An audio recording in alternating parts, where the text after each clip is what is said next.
Hey YouTube, Awesome Rider here with another video talking about the unfortunate latest fandom drama. I wanted to do this video to talk about the recent stuff that has come up and my opinion on it, and I usually make these to sort of encourage people to try to think past themselves about different points of view, and also a little bit, it's just therapeutic to be able to talk things out rather than just letting it fester or tweeting random stuff, or Xing random stuff, or whatever it's called now. But anyway, if you didn't know from the latest drama is over some of Simon Bennett's recent tweets. And I want to say first at the beginning, this is not in any way to throw anyone under the bus or anything. I think people have way too extreme reactions to this type of stuff.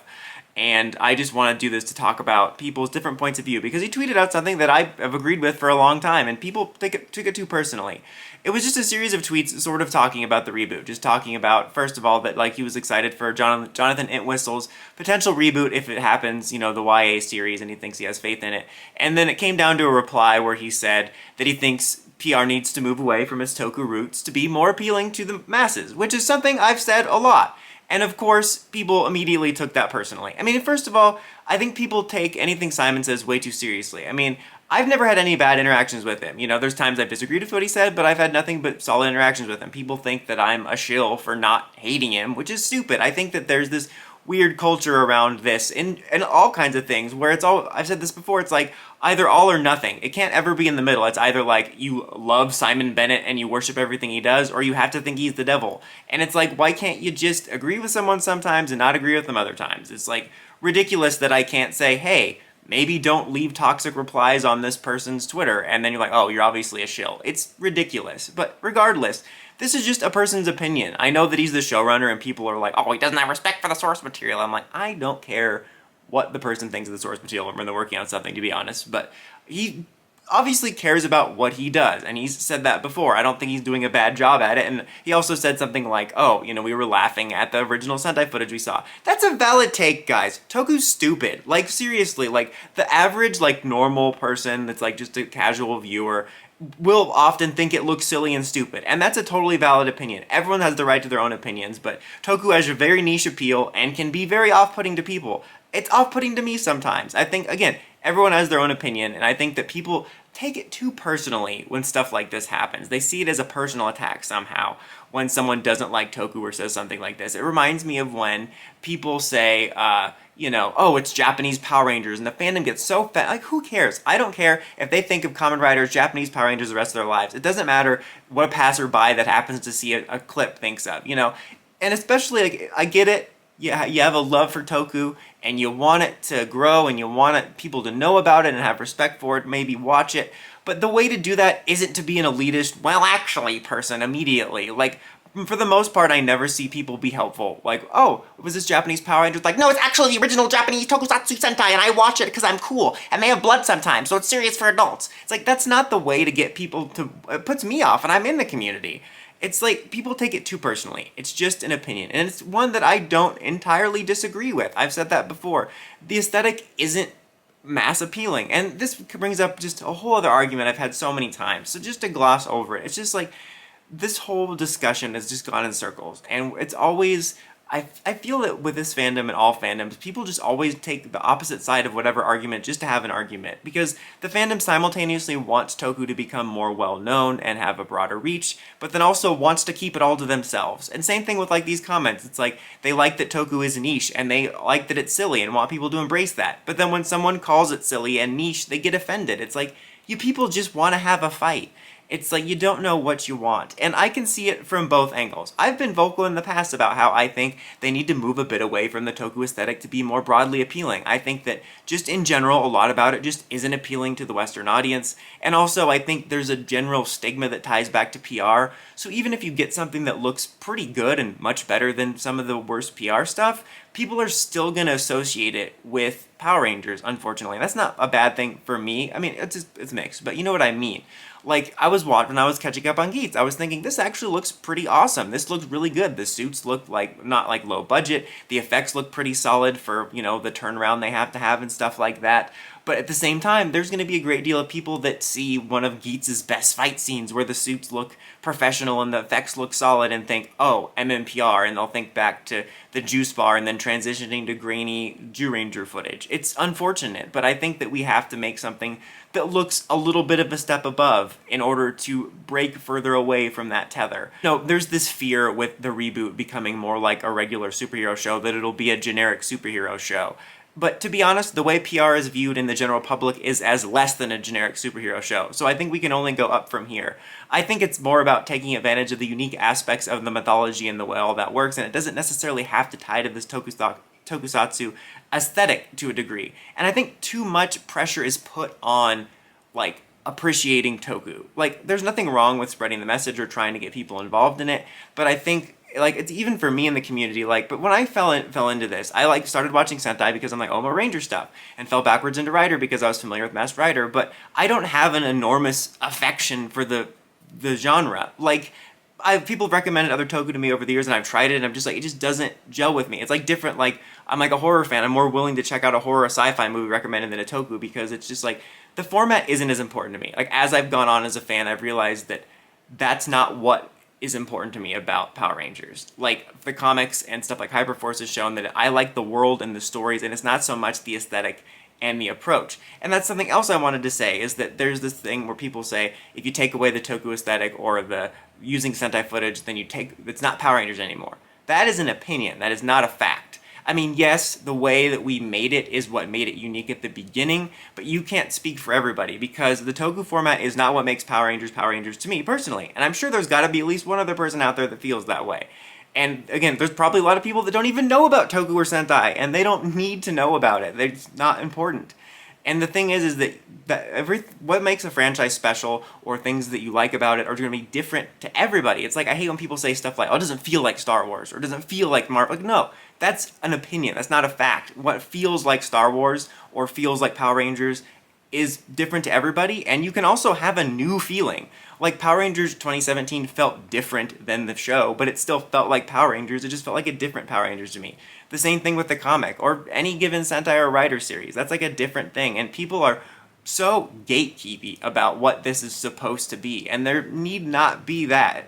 That was a weird way of putting that. It's limiting, and I feel that Toku is this very niche thing. It's this very niche thing, and people want to spread the word about it, but yet you're trying to keep it to yourselves, and it becomes so toxic and weirdly, like, elitist about it.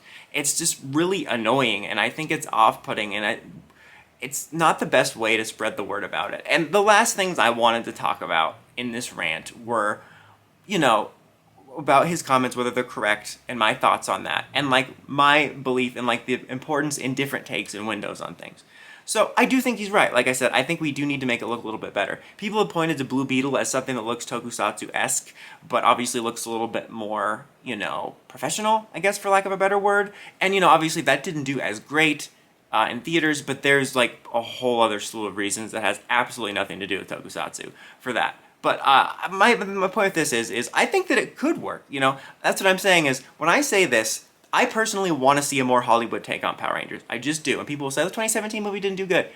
There's a lot of reasons for that, too. That doesn't mean something else couldn't work down the line. There's been lots of franchises that have tried different reboots, reimaginings that didn't work, and then eventually one clicked. So that's not an example that we shouldn't try for all time. I'm just saying, I would like to see it. I think there's value in doing a version that feels broken away from tokusatsu for one particular reason, which I'll get to in a minute. But that doesn't mean I'm closed off to the idea of a more Toku one working. I feel like when I come up to people, they're, like, against a Hollywood take for it, but I'm for a Hollywood take, but I'm not against the Toku take, because I think it's not impossible if all the right stars align. In general, there has been things that were more niche or had a smaller, like, broad appeal back in the day, or back when I was younger, and now have a broader appeal. Like, even just comic book movies. I mean, obviously, American superheroes are going to have an easier time getting a bigger audience in America, but we all know that the nerd culture around it has gotten much more acceptable, now to the point where we're turning on it, Despite everything you've done for them, eventually they'll hate you. But you know what I mean? Like, back when I was younger, outside of, like, going to maybe see Spider-Man, it was, like, things that nerds, like, were made fun of for liking, and now it's much broader. But probably a better example would be anime. You know, obviously anime's been around since I was younger, but it wasn't until, you know, not recent years, but as I was growing older, it became more and more of a popular, like more mainstreamish thing where you have streaming services, you have, you know, other like full streaming services like Crunchyroll, but you have streaming services picking up anime. You know, it's much all over like merchandising and stuff like that. And, you know, there's much more of an appetite for the subs and the dubs and keeping the dubs closer to the original. To be honest, I actually like our old school dubs where we change the dialogue to have some fun stuff in it and make more sense in English. And I miss our songs like Run Around in Digimon, but that's a whole other video. Regardless, like back in the day, we had kind of more of a localized dub to make things a little bit closer to here, but now there's much more of an appreciation for anime, and it's much more mainstream, and like, you know, an appreciation for their style, because like anime and tokusatsu are kind of two sides of the same coin in the sense that, you know, there's a lot of Japanese culture and influence in there that some of which have a harder time gelling, you know, with different cultures, and I think there's more of an appreciation for anime nowadays. And it's not impossible that tokusatsu could have the same thing happen, you just have to have the right circumstances for it. You know, people in the community have been freaking out about Little Karibo getting into Rider recently, and that proves that's like a good example of like a microcosm of a person being able to appreciate that. And I could see that not being impossible, but I think people need to acknowledge that it's a little bit off-putting, and you got to have the right circumstances. And that's also another good example of the community immediately being toxic. I think it was like 01 was the first one he watched. It was like a recommendation. I don't follow him. I just see the tweets because I honestly didn't know who he was before this. But the tweets come through my timeline, like related tweets, and I guess like 01 was recommended to him, and immediately the community's like, no, it's the worst one. It's like, God, you're the least welcoming people of all time. Like, 01's one of my least favorite series, but I think it's a solid one to start with. You know, people will ask me recommendations all the time of where to start with Toku, and I usually say, sometimes I'll give it a couple picks, but I'll usually say, you know what, go look at the list of series, because something that I love, you might hate, and vice versa. So, anyway, that's just a good example. I went on a side tangent there. The point is, I don't think it's impossible. And this is going to kind of bridge my last talking point, is the recent One Piece live-action series, which has seen a lot of positive attention and a lot more casual viewers getting into it for various reasons. There's a lot of people I know that wanted to get into it, but it's overwhelming because the amount of chapters or episodes, depending on, but whatever. The point is that there's been a lot of people that have found a love for that were either just casually aware of it or not aware of it. And it's very well done. Like, it's able to ground itself and yet embrace the One Piece aesthetic. And if you could have a piece of Toku media that's able to do that and embrace what it is, but also somehow become appealing, it's like a lightning in a bottle thing, but that proves it's not impossible. And I think One Piece's approach reminds me of a line from Taika Waititi, which I don't know if it was his original quote, but he did say it, which is something that I think could be like valuable for Power Rangers going forward, is it doesn't take itself seriously, but it does believe in itself. And I think it was about Star Wars, which is another good way of thinking about it. And I like that quote because it's about like having fun and not taking things too seriously, but also allowing you to have stories that you can really attach to. And I think if you could find something like One Piece, maybe it could work. And this segues to my last point. I'm a bit of an oddball when it comes to not just this franchise, but any franchises, that most people are very against reboots and reimaginings or whatever, and I'm all for them. I actually really love to just see people's different takes on things, for better or worse. But I'm also a really big believer in different windows into things, is that there might be something that's not appealing to somebody, but if you make a version that is in a different style that is more appealing to them, it might encourage them to check out the original versions. And like One Piece is a good example of that. Obviously, I just mentioned how they're sticking closer to the anime, which is good for a lot of the hardcore fans, but there's always a risk of putting off, you know, casual audiences, which is why you often get live action anime trying to temper that down. But that's also a good example though. People will immediately, of course, point to, of course, that's saying true to the source material, but let's set that purism aside for a second and just say that's something that is, a lot of people just don't like anime or animation or haven't ever thought about checking it out, and there's a good deal of people I've seen that are getting their first introduction to One Piece through this series, and they're going to check out the anime or the manga now. And that's a good example of that's a format that was more appealing to them, more accessible to them, and now is encouraging them to check out other things. And I have had examples of that in my own life, which is why I'm such a proponent of this. Like Star Trek. I was not a fan of Star Trek growing up. I watched the modern movies because my friend wanted to see Beyond in theaters, and I caught up on them. Like, I binged them, all two of them. And I really liked those movies, and they're much more action-heavy, and the hardcore purists criticize them for that. But it was much more in line with something I would usually watch, but it encouraged me to check out other Trek. And over the course of the last, 6-ish years, I've watched most of the other series and the movies, and now I have a huge appreciation for, like, the classic Trek. I like all the different versions. I do like a good action Trek sometimes, but I'll be honest, I do prefer the more cerebral episodes and stuff like that now. But I never would have given it a chance if they wouldn't have made something that was more appealing to me, that kind of opened a door for me to say, like, hey, there's things in here I like. Same thing with Superman. I used to be one of those people that thought Superman was boring and all that stuff and didn't like him at all. Now he's my second favorite hero of all time because of Man of Steel, because of Henry Cavill's performance. And it's another change of, I still love that movie because Henry Cavill was my first Superman and it got me into the character, but now I understand more the people that had a problem with him killing. And actually, like, my favorite versions are the Tyler Hoechlin version and Christopher Reeves now. And it's like, but if I had never seen that version that appealed to me more with its grounded take, it wasn't about the grittiness, it was more about Henry Cavill's performance. This isn't the Man of Steel review, but the point about that is, why was I Canadian for a second? The point about that is I think it's valuable to have a different window that might be completely different than the core aesthetic, because it might bring in new fans, and they might only ever be a fan of that version. Like, there might be people that just want to watch the live-action One Piece, and that's fine. But there's going to be people that are willing to check out other aspects of it, just like with those two things. That's part of the reason. I mean, in general, like I said, the Toku aesthetic, why am I so Canadian? The Toku aesthetic isn't what's important about it to me. It's like, I want to see it more, because it's about the world and the characters. I would if it went animated forever, if it went Western superhero forever, that'd be fine for me. But the more primary reason is, I think that showing Power Rangers in a way that is more mass appealing or more appealing to other people might get people to want to check out other PR stuff, the comics, other series that weren't mmpr,